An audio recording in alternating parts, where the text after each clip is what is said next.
কবি কাজী নজরুল ইসলাম তার কবিতায় বলেছেন, কাশফুল মনে সাদা শিহরণ জাগায়, মন বলে কত সুন্দর প্রকৃতি, স্রষ্টার কি অপার সৃষ্টি।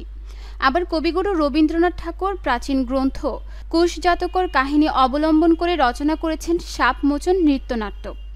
এভাবে বাংলা সাহিত্যে শরৎ ও কাশফুলের কথা এসেছে নানাভাবে। প্রতিটি ঋতুরই রয়েছে আলাদা রূপ ও বৈচিত্র্য। ভাদ্র ও আশ্বিন মাস মিলে ষড়ঋতুর বাংলায় তৃতীয় ঋতু শরৎ। প্রকৃতির ধারাবাহিকতায় অপরূপ সৌন্দর্য নিয়ে আবারও এসেছে শরৎ, আর এই আগমনে চারদিকে হাসছে কাশফুল।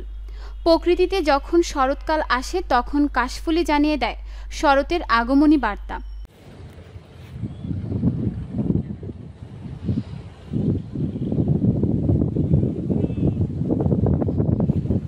আনোয়ারা উপজেলায় পরিবেশ বান্ধব শিল্পাঞ্চল, কোরিয়ান এক্সপার্ট প্রসেসিং জোন KEPZ-এর চারপাশ সেই শরতের শুভ্র কাশফুলে সেজেছে।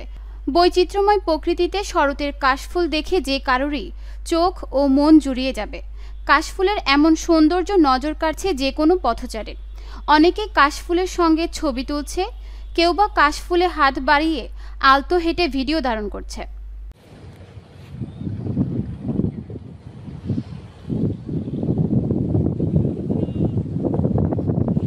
বাংলা ক্যালেন্ডারে শরতের মাস শুরু হওয়ার সাথে সাথেই আনোয়ারা উপজেলার KPZ, চায়নাকে অনুমোদন সহ বিভিন্ন জায়গায় কাশফুল দেখা যায়।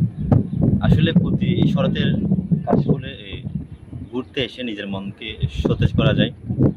তাই KPZ জেটিতে কাশফুলের ফুটার খবর পেয়ে আমরা কাশফুলের সাথে প্রেম বন্ধু হইতে এখানে চলে আসছি।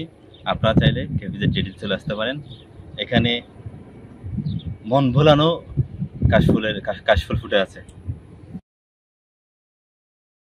নিউজ ডেস্ক, দৈনিক পূর্বকোণ।